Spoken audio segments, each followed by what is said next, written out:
여러분, 이 여인의 이름은 오막금이라 했습니다. 나이 22. 대구부 외곽 팔공산 자락 아래 마을에서 아버지와 둘이 살고 있었습니다. 어머니는 막금이가 10살 때 역질로 돌아가셨고 아버지 오 씨는 떡을 만들어 장에 내다 파는 떡장수였습니다. 이 아버지의 떡솜씨가 대구부에서 손에 꼽힐 정도였는데 특히 찹쌀을 쪄서 팥고물을 묻힌 인절미가 유명했다 합니다. 정월 대보름이면 관아에서도 이 집 떡을 사갈 정도였으니까요. 그런데 아버지가 3년 전에 허리를 다쳤습니다. 떡을 치다가 떡매를 잘못 들어 올려 허리뼈가 나간 것인데 그 뒤로 떡매를 잡지 못하게 되었습니다. 그래서 막금이가 떡을 쳤습니다. 여러분, 떡매질이라는 게 보통 장정도 한나절이면 팔에 힘이 빠지는 중노동이거든요. 그런데 이 여인이 떡매를 드는 게 가볍습니다. 안 가벼운 척하면서 가볍습니다. 근력이 장사였어요. 이 여인이 힘이 장사인 데는 이유가 있었습니다. 막금이가 12살 때 일입니다. 팔공산에 나무를 하러 갔다가 산길에서 미끄러져 낭떠러지에 매달린 적이 있었는데 나뭇가지 하나를 잡고 반 시진한 시간을 버텼습니다. 아무도 오지 않았습니다. 이 아이가 혼자 힘으로 낭떠러지를 기어 올라왔는데 그 뒤로 이 여인의 팔뚝이 눈에 띄게 굵어졌다 합니다. 떡매를 치고 쌀가마를 나르고 물지개를 지고 동네 남정네들이 저 처자랑 씨름하면 진다고 수군거릴 정도였습니다. 그런데 이 여인의 몸이 클수록 혼처는 좁아졌습니다. 조선시대 대구부에서 여인의 미덕이 뭐였겠습니까? 가녀린 몸, 조용한 목소리, 고운 손. 막금이는 그 어느 것도 갖지 못했습니다. 덩치가 크고 목소리가 우렁차고 손이 떡매 자루처럼 굵었으니까요. 중매쟁이가 3번 왔다가 3번 고개를 저었습니다. 체구가 너무 커서 어느 집에 보내야 할지 모르겠다고. 아버지 오 씨가 가슴이 아팠습니다. 딸의 등 뒤에서 한숨을 쉬었는데 막금이가 돌아보며 말했다 합니다. 아버지, 저 시집 안 가도 됩니다. 떡 장사가 더 재밌어요.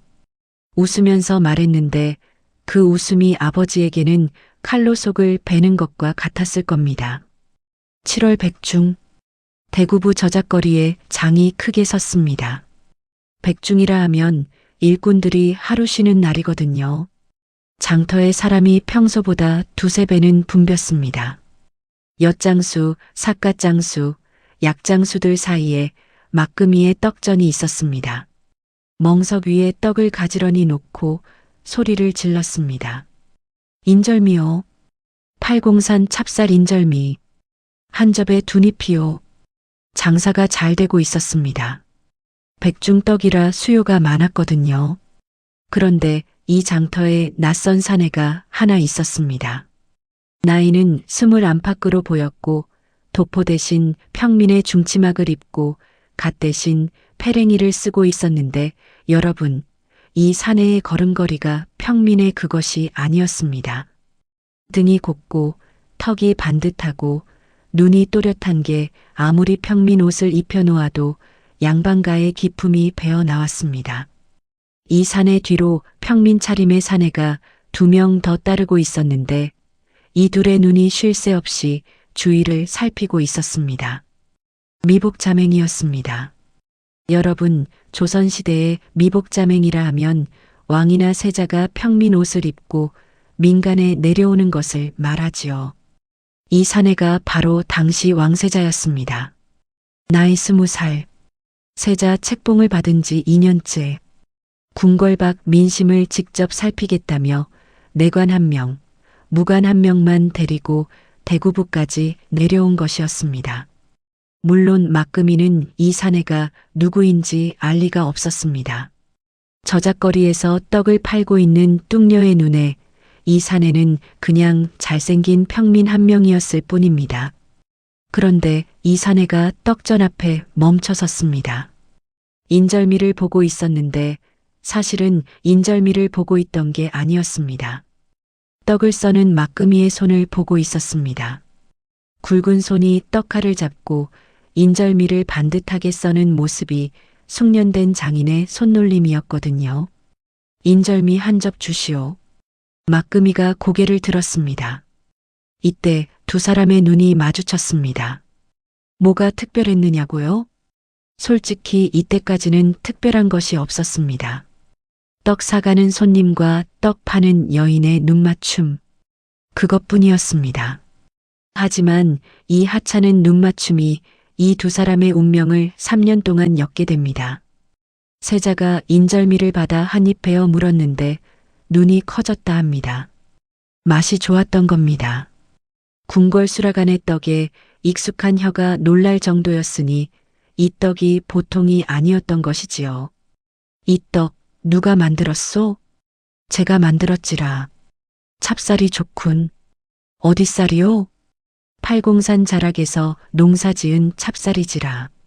물이 좋아서 쌀이 찰집니다. 세자의 입꼬리가 올라갔습니다. 그런데 바로 그 순간이었습니다. 장터 저쪽에서 비명이 터졌습니다. 그리고 사람들이 우르르 흩어지기 시작했는데 칼을 든 사내 셋이 장터 안으로 뛰어들어왔습니다. 산적이었습니다. 아니, 정확히 말하면 산적 행세를 하는 자들. 대구부 외곽 팔공산에 근거지를 둔 노적패였는데 백중날 장터에 돈이 많이 몰리는 것을 노리고 들이닥친 겁니다. 사람들이 비명을 지르며 달아났습니다. 장터가 순식간에 아수라장이 되었습니다. 세자 옆에 무관이 칼을 뽑으려 했는데 이러면 안 됩니다. 무관이 칼을 뽑는 순간 미복자맹이 들통나거든요.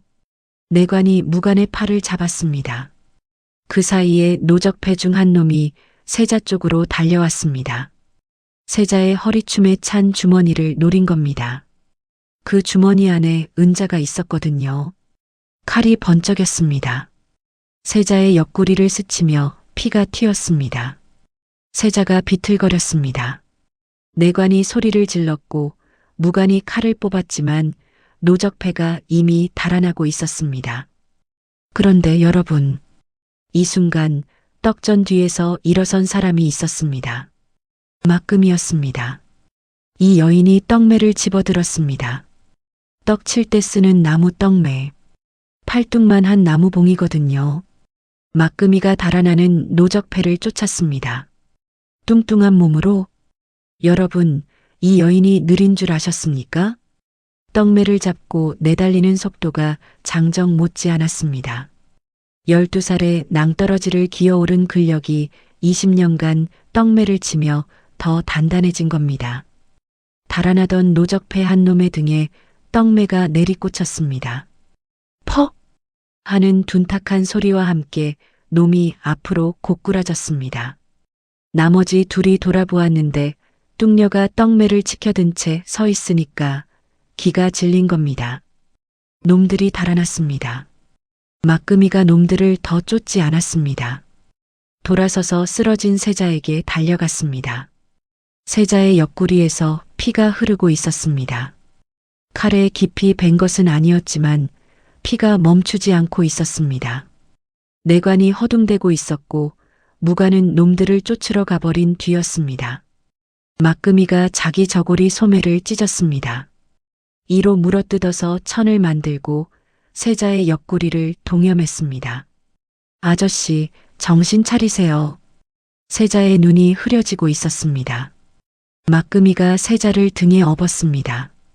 20살 남자를 등에 업고 뛰었습니다. 장터에서 가장 가까운 약방까지. 여인의 등에 세자의 피가 스며들고 있었고 세자의 고개가 여인의 어깨에 기울어져 있었습니다.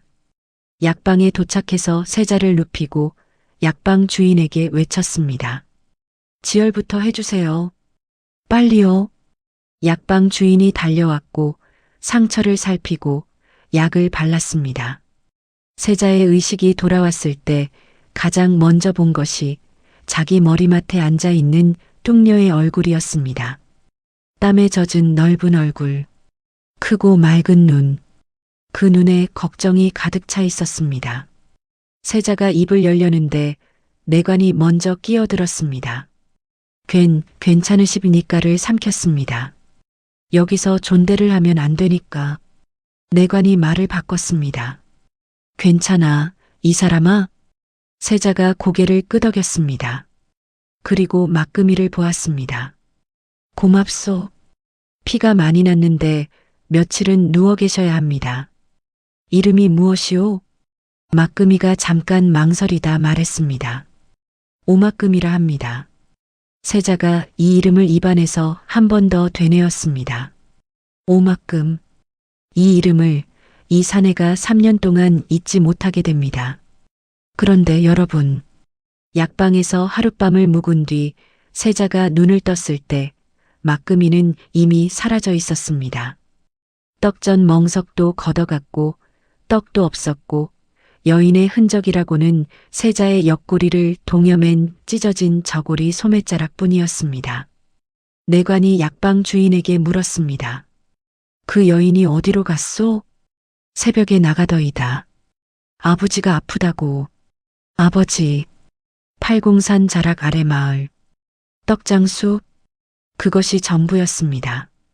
세자가 그 소매자락을 손에 쥐었습니다. 피가 말라붙은 무명천, 뚱녀의 저고리 소매. 이 천 조각 하나를 들고 세자는 한양으로 돌아갔습니다. 그리고 3년이라는 시간이 이 두 사람 사이에 놓이게 됩니다. 그런데 여러분, 세자가 한양으로 돌아간 그해 가을에 대구부에 기이한 일이 벌어졌습니다. 떡장수 오 씨의 집에 밤마다 누군가가 찾아왔다는 겁니다. 그 사람이 남긴 것은 떡장수의 딸 막금이를 찾는 듯한 흔적이었는데 아무도 그 사람의 얼굴을 보지 못했습니다. 한양으로 돌아온 세자. 창덕궁 동궁전. 세자가 돌아온 날 밤 대전에서 왕이 세자를 불렀습니다. 미복자맹을 나갔다 다쳤다는 보고가 올라간 것입니다. 왕이 노했습니다. 내가 미복자맹을 나간 것은 과인이 허락한 일이나 다치고 돌아오는 것은 허락한 적이 없다. 세자가 무릎을 꿇었습니다. 죄송하옵니다. 어디를 다쳤느냐? 옆구리를 조금 베었사옵니다. 이미 아물었습니다. 왕의 눈이 가늘어졌습니다. 들으니 저작거리의 민녀가 내 목숨을 구했다 하던데 세자의 고개가 살짝 올라갔습니다. 그렇습니다. 그 여인에게 상을 내려야 하겠구나. 이름을 알고 있느냐? 오막금이라 하옵니다. 대구부에 사는 떡장수의 딸이옵니다. 왕이 고개를 끄덕였습니다. 대구부 관아의 명을 내려 찾아서 상을 내리도록 하마. 이 대목까지는 평범한 이야기입니다. 세자의 목숨을 구한 민녀에게 상을 내리는 것이야 당연한 일이지요. 그런데 문제가 생겼습니다. 대구부 관아에서 사람을 보내 팔공산 자락 아래 마을을 뒤졌는데 막금이가 없었습니다. 떡장수 오 씨의 집은 있었습니다. 오 씨도 있었습니다. 허리가 아픈 늙은 떡장수. 하지만 딸이 없었습니다. 딸이 어디 갔소? 오 씨가 눈을 내리깔며 말했습니다. 팔아보냈습니다. 여러분, 팔아보냈다. 이 한마디가 어떤 의미인지 아시겠지요? 오 씨가 허리를 다친 뒤로 살림이 기울었습니다. 떡을 쳐야 먹고 사는데 떡매를 들 수가 없었고 막금이 혼자 떡을 쳐서 팔아봐야 빚이 늘어만 갔습니다. 거기다 그해 가을에 흉년이 들었습니다. 쌀값이 3배로 뛰었고 찹쌀은 아예 구할 수가 없게 되었습니다. 빚이 쌀 30석이었습니다. 대구부에 이방배서방이라는 자가 있었습니다. 관아의 실물을 쥐고 흔드는 사람인데 이 자가 오 씨에게 돈을 빌려준 채권자였습니다. 배서방이 독촉을 했습니다. 갚지 못하면 집과 땅을 내놓으라고.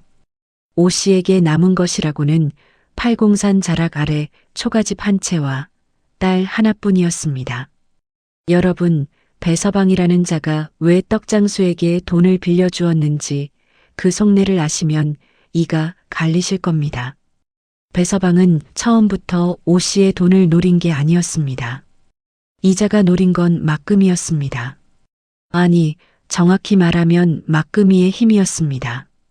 배서방은 관아 이방 노릇을 하면서 동시에 주막도 운영하고 있었는데 주막에서 일할 여종이 필요했습니다. 술독을 나르고 장작을 패고 취한 손님을 드러내는 힘쓰는 일을 할 사람. 뚱뚱하고 힘센 여인이 딱이었던 겁니다. 하지만 이자에게도 사정이 있었습니다. 배서방 자신이 원래 양반이었습니다. 임진왜란 뒤 가세가 기울어 양반 행세를 못하게 된 집안. 관아 이방이라는 자리도 양반이 앉기에는 수치스러운 자리였지만 먹고 살려면 어쩔 수 없었습니다. 이자가 돈을 모으는 이유는 몰락한 가문을 다시 세우기 위해서였습니다. 그래서 남의 딸을 여종으로 만드는 것에 죄책감이 없었느냐고요? 있었을 겁니다. 하지만 자기 집안을 살려야 한다는 절박함이 죄책감을 덮고 있었습니다. 막금이가 스스로 갔습니다. 아버지가 판 게 아닙니다. 막금이가 아버지에게 말했습니다. 아버지, 제가 배서방네 가서 일하면 빚이 탕감된다 했지라. 그런 소리 하지 마라. 아버지 허리도 안 낫고 빚도 갚아야 하고 저 시집도 못 가는 몸인데 차라리 일이라도 하는 게 낫지라. 오 씨가 대답을 못했습니다. 이 아버지의 심정을 여러분 생각해 보십시오. 딸이 스스로 종살이를 가겠다는데 말릴 힘도 돈도 없는 아버지. 허리가 부러진 몸으로 딸 앞에 서 있는 이 남자의 두 다리가 부들부들 떨리고 있었습니다. 막금이가 아버지의 손을 잡았습니다. 떡매를 잡던 그 큰 손으로 아버지, 저 괜찮아요. 힘은 세잖아요. 웃으면서 말했는데 그 웃음이 3년 전 시집 안 가도 됩니다라고 했던 그 웃음과 같았습니다. 이를 악물고 웃는 사람의 웃음. 막금이가 배서방의 주막으로 갔습니다.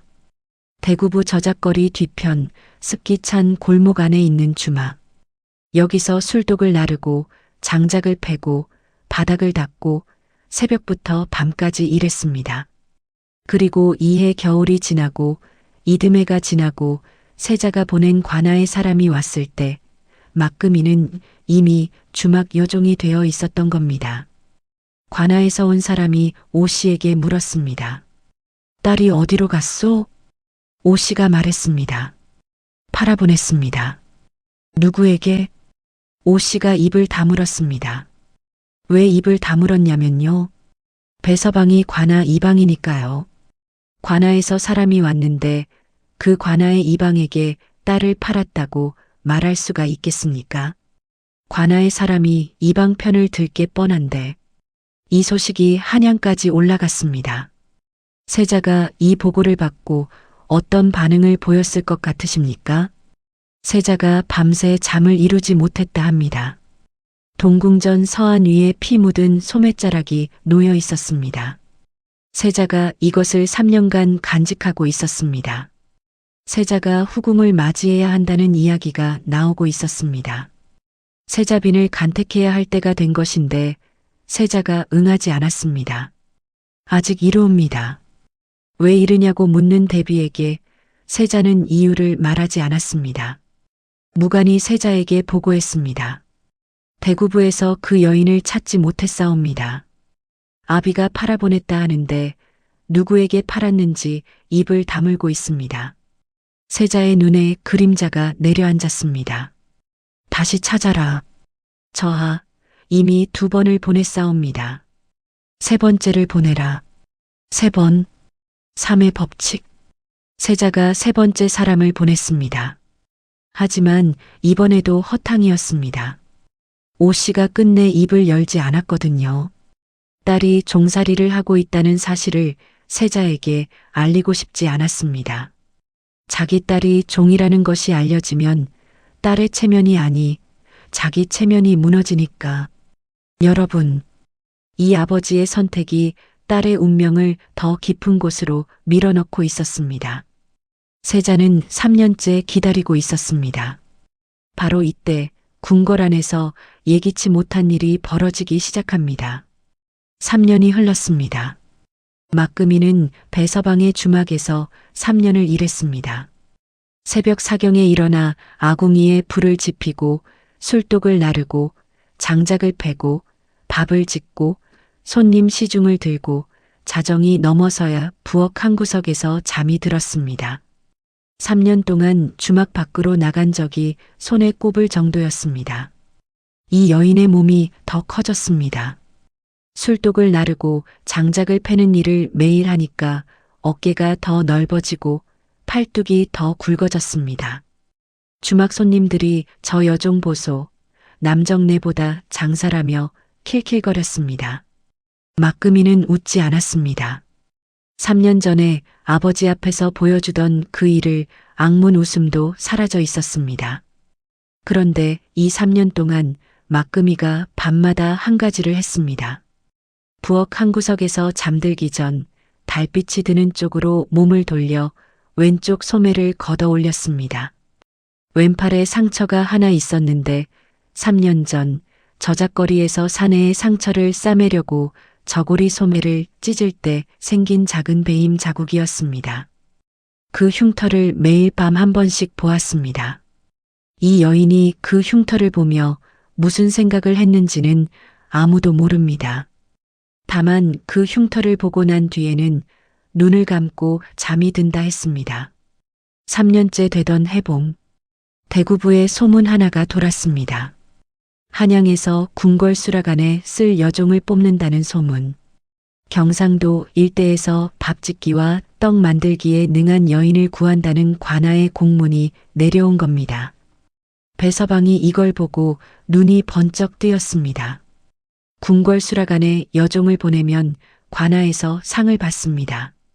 주막 여종 하나를 궁궐에 올리면 자기 체면도 서고 관아에서의 입지도 단단해지는 겁니다. 배서방이 막금이를 불렀습니다. 내가 떡을 잘 만들지? 궁궐 수락안에 올라갈 여종을 뽑는다. 내가 가거라. 막금이가 고개를 들었습니다. 궁궐이라 하면 한양 말입니까? 그래. 한양 창덕궁. 막금이의 눈이 한순간 흔들렸습니다. 여러분, 이 여인이 무슨 생각을 한 건지 정확히는 알 수 없습니다. 다만 한양이라는 두 글자가 이 여인의 가슴 어딘가를 건드린 건 분명합니다. 하지만 막금이가 물었습니다. 아버지는요? 내 아비. 내가 궁에 올라가면 빚은 탕감이다. 내 아비도 편해진다. 그런데 여러분, 배서방이 한 가지를 숨기고 있었습니다.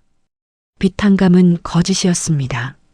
배서방은 막금이를 궁궐에 보내는 대가로 관아에서 은자 10량을 받게 되어 있었는데 그 돈을 자기가 챙길 셈이었습니다. 오 씨의 빚은 그대로 두고 막금이는 이걸 몰랐습니다. 아버지의 빚이 갚아진다는 말만 듣고 궁궐행을 결심했습니다. 한양으로 올라가는 길, 대구에서 한양까지 걸어서 보름이 걸렸습니다. 막금이는 관아에서 보내는 호송 행렬에 섞여 올라갔는데 같이 올라가는 여인이 셋 더 있었습니다. 이 여인들이 막금이를 보고 수군거렸습니다. 저 여인은 수락안에서 뭘 하려고 가는 거야? 쌀독이라도 나르려나? 뚱뚱해서 부엌 문을 못 들어가겠다. 막금이가 들었습니다. 하지만 대꾸하지 않았습니다. 보름 동안 한마디도 하지 않고 걸었습니다. 한양에 도착했습니다. 창덕궁 후문으로 들어갔습니다. 궁궐이라는 곳을 이 여인이 처음 보았습니다. 대구부 관아도 크다 싶었는데 궁궐은 차원이 달랐습니다. 정각의 기와가 햇빛에 번쩍이고 돌계단이 끝없이 이어지고 내관과 나인들이 줄지어 지나가는 이 여인에게는 딴 세상이었습니다. 수락안에 배치되었습니다. 궁궐 수락안이라 하면 여러분, 조선 궁궐에서 가장 바쁘고 가장 낮은 곳 중 하나였습니다. 새벽 인시에 일어나 물을 깃고 불을 지피고 쌀을 씻고 반찬을 만들고 일이 끝나는 시각이 없었습니다. 하루 3번 수라상이 올라가니까 종일이 부엌이었습니다. 막금이는 여기서도 일을 잘했습니다. 무쇠솥을 혼자 들어 올리니까 다른 여종들이 할 일을 혼자 했고, 떡을 치면 궁궐떡이 이전보다 찰지다는 평이 나왔습니다. 하지만 수라간 상궁이 막금이를 좋게 보지 않았습니다. 이 상궁에게도 사정이 있었습니다. 수라간 상궁 정씨, 이 여인이 궁궐에서 20년을 일한 사람인데 수라간의 질서를 자기 손으로 잡고 있었습니다. 새로 들어온 여종이 일을 잘하면 좋아해야 정상이지요. 하지만 이 상궁의 입장에서 막금이는 위협이었습니다. 왜? 일을 너무 잘하니까. 무쇠솥을 혼자 들고 떡 맛을 바꾸고 수라간의 다른 여종들이 막금이를 따르기 시작하면 상궁의 자리가 흔들립니다. 20년간 쌓은 수라간의 권위가 정상궁이 막금이에게 까다로운 일을 시키기 시작했습니다. 새벽 물 깃기를 혼자 시키고 무쇠솥 닦기를 3번 반복시키고 반찬 간을 보고는 짜다 싱겁다를 번갈아 말했습니다. 시어머니가 며느리를 길들이듯이 상궁이 여종을 길들이고 있었던 겁니다. 막금이는 참았습니다. 주막에서 3년, 수라간에서 또 이 여인의 인생이 참는 것으로만 채워지고 있었습니다. 그런데 말입니다. 세자가 이 무렵에 이상한 행동을 하기 시작했습니다. 수라상이 올라올 때마다 떡을 유심히 보기 시작한 겁니다. 인절미를 한 입 먹고는 내관에게 물었습니다. 이 떡을 누가 만들었느냐? 수라간에서 올린 것이옵니다. 수라간에 새로 들어온 사람이 있느냐? 확인해 보겠사옵니다. 여러분, 세자가 떡맛에서 무언가를 느낀 겁니다. 3년 전 대구부 저작거리에서 먹은 인절미, 그 찰지고 단단한 식감, 팔공산 찹쌀의 그 맛 같았습니다. 세자의 심장이 뛰기 시작했습니다. 하지만 이 세자가 곧바로 수라간으로 달려갔느냐? 아닙니다. 왕세자가 수라간에 직접 가는 것은 격에 맞지 않는 일이었거든요. 세자의 신분이 발을 묶고 있었습니다. 내관을 보내 수라간의 여종 명부를 확인시켰습니다. 명부에 오막금이라는 이름이 있었습니다. 세자의 손에서 찻잔이 미끄러져 비단 위에 차가 쏟아졌습니다. 3년을 찾았습니다. 대구부를 3번 뒤지고 경상도 전체에 사람을 풀고 수소문을 하고 그래도 찾지 못했던 여인이 자기가 사는 궁궐 안에 있었습니다. 수라간에서 밥을 짓고 떡을 치며 궁궐에서 가장 낮은 자리에서 그때는 몰랐습니다. 이 여인이 자기 궁궐에 들어온 것이 어떤 대가를 치르고 온 것인지. 하지만 이 모든 것이 처음부터 하늘이 엮어놓은 인연이었다면요? 세자가 움직이기 시작했습니다. 하지만 조심해야 했습니다. 왕세자가 수라간 여종을 찾는다는 소문이 궁궐 안에 퍼지면 여러 문제가 생깁니다. 대신들이 들고 일어나고 대비가 간섭하고 무엇보다 막금이가 위험해집니다. 궁궐에서 세자의 관심을 받는 여종이 어떤 일을 당하는지는 여러분도 사극에서 많이 보셨을 겁니다. 세자가 내관 1명만 시켜서 수라간의 사정을 은밀히 알아보게 했습니다. 그리고 알게 되었습니다. 막금이가 어떻게 궁궐에 들어오게 되었는지, 아버지의 빚, 배서방, 주막 3년, 빚탕감 약속, 그리고 한 가지 더 배서방의 빚탕감이 거짓이라는 것도. 세자의 서한 위에 2가지 물건이 나란히 놓여 있었습니다. 하나는 3년간 간직한 피 묻은 소매자락, 하나는 내관이 올린 보고서. 세자의 눈이 보고서의 한 줄에 머물렀습니다. 오 씨의 빚은 탕감되지 않았으며 배 이방이 관하 은자를 횡령한 정황이 있사옵니다. 세자의 손에서 붓이 부러졌습니다. 쥐고 있던 붓대가 2 동강이 났습니다. 이 사내가 3년 전에 목숨을 구해준 여인에게 세상이 한 짓이 이것이었습니다. 아버지의 빚, 종살이, 거짓 약속. 목숨의 은인이 종이 되어 자기 궁궐에서 솥을 들고 있다. 세자가 결심을 했습니다. 먼저 배서방을 처리해야 했습니다. 세자가 어명을 내렸습니다. 대구부 관아의 은밀히 이방 배서방의 장부를 조사하라는 명. 대구부 부사가 기겁을 했습니다. 세자의 은밀한 명이 내려온 겁니다. 세자가 왜 대구부 이방에게 관심을 갖는지는 몰랐지만 어명이니 따를 수밖에. 조사 결과가 올라왔습니다. 배서방이 이방 자리를 이용해 백성들에게 고리대를 놓고 갚지 못하는 자의 자식을 종으로 데려가는 짓을 막금이만이 아니라 다른 집에서도 했습니다. 6건이 더 나왔습니다. 그리고 궁궐에 여종을 보내면서 받은 관아의 은자 10량을 횡령한 증거도 나왔습니다. 배서방이 잡혀 올라왔습니다. 대구부 관아에서 형틀에 앉았는데 이자가 한마디를 했다 합니다. 내가 무슨 죄를 졌다고. 죄를 모르는 겁니다. 이 사람 눈에는 자기가 한 일이 전부 장사였거든요. 돈을 빌려주고 이자를 받고 갚지 못하면 몸으로 때우게 하는 것. 조선시대에 흔한 일이었으니까. 자기만 하는 게 아니라 다들 하는 건데 왜 자기만 잡느냐는 거였습니다. 여러분, 이자가 틀린 말을 한 건 아닙니다. 조선시대에 이런 일은 흔했어요.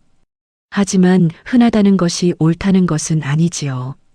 배서방은 파직되고 곤장 80도에 대구부에서 추방되었습니다. 오 씨의 빚은 탕감되었습니다. 세자의 명으로. 그 다음 세자가 마침내 움직였습니다. 수라간의 상궁을 통해 정가를 보냈습니다. 수라간 여종 오막금을 대전으로 데려오라. 정상궁이 의아해했습니다. 수라간 여종을 대전으로요? 무슨 까닭이옵니까? 세자 저하의 분부이시다. 정상궁의 눈이 가늘어졌습니다. 이 상궁은 궁궐에서 20년을 산 여자였으니까 세자가 수라간 여종을 부르는 것이 무엇을 의미하는지 직감했습니다. 하지만 어명을 거스를 수는 없었습니다. 막금이가 불려나왔습니다. 수라간 작업복 그대로 소매를 걷어 올린 채 팔뚝에 밀가루가 묻은 채로 무슨 일인지도 모른 채 대전 마당에 끌려 나왔습니다. 엎드려라. 내관의 목소리에 막금이가 무릎을 꿇고 이마를 땅에 대었습니다. 대전 마루 위에서 발소리가 들렸습니다. 한 걸음, 두 걸음. 다가오고 있었습니다. 막금이의 앞에 용포의 끝자락이 보였습니다. 고개를 들어라. 막금이가 고개를 들었습니다. 여러분, 이 순간을 한번 그려보십시오. 궁궐 대전 마당에 수라간 여종이 무릎을 꿇고 있고 그 앞에 조선의 왕세자가 서 있습니다. 막금이가 올려다본 얼굴이 3년 전 저작거리에서 피를 흘리며 쓰러졌던 그 사내의 얼굴이었습니다. 달라진 것은 패랭이 대신 익성관을 쓰고 있다는 것, 중치막 대신 용포를 입고 있다는 것. 하지만 눈은 같았습니다. 3년 전 약방에서 눈을 떴을 때 고맙소하며 자기를 보던 그 눈. 막금이의 두 손이 떨리기 시작했습니다. 세자가 소매자락 하나를 꺼냈습니다. 피가 말라붙은 낡은 무명천. 3년 전 내가 찢어준 소매다. 막금이의 눈에서 뚝 하고 눈물이 떨어졌습니다. 3년 동안 한 번도 울지 않았습니다. 주막에서도 수라간에서도 이를 악물고 참았습니다. 그런데 3년 전 자기가 찢은 소매를 보는 순간 댐이 무너지듯 터진 겁니다. 세자가 무릎을 꿇었습니다. 여러분, 조선의 왕세자가 수라간 여종 앞에서 대전 마당에서 무릎을 꿇었습니다. 내관들이 경악했습니다. 나인들이 입을 틀어막았습니다. 하지만 세자는 개의치 않았습니다. 3년을 찾았소. 막금이가 고개를 저었습니다. 눈물이 멈추지 않았습니다. 저는 종이옵니다. 수라간 여종이옵니다. 아니다. 세자의 목소리가 단단했습니다. 너는 내 목숨의 은인이다. 그리고 마침내 세자가 입을 열어 궁궐 전체를 뒤흔드는 말을 합니다.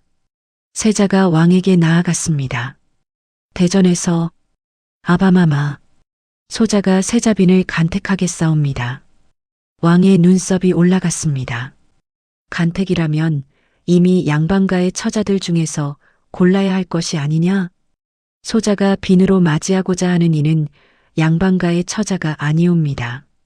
조정이 뒤집혔습니다. 대신들이 들고 일어났습니다. 세자빈이 양반가가 아닌 상민 출신이라니, 그것도 수라간 여종이라니, 이건 조선 500년 법도가 허락하지 않는 일이었습니다. 좌의정이 나섰습니다. 전하, 이는 종묘사직을 흔드는 일이옵니다. 우의정이 따랐습니다. 수라간 여종을 세자빈으로 삼는 것은 선왕의 법도에 어긋나옵니다. 대신 12명이 반대했습니다. 전원이, 왕도 난감했습니다. 아들의 마음은 알겠으나 조정을 거스를 수는 없었습니다. 세자야, 이는 내 뜻만으로 되는 일이 아니다. 세자가 고개를 숙이지 않았습니다. 아바마마, 소자의 목숨을 구한 은인이옵니다. 이 은혜를 갚지 못하면 소자가 어찌 백성에게 의리를 말하겠사옵니까? 이 한마디가 조정의 공기를 바꿨습니다. 은혜를 갚는다.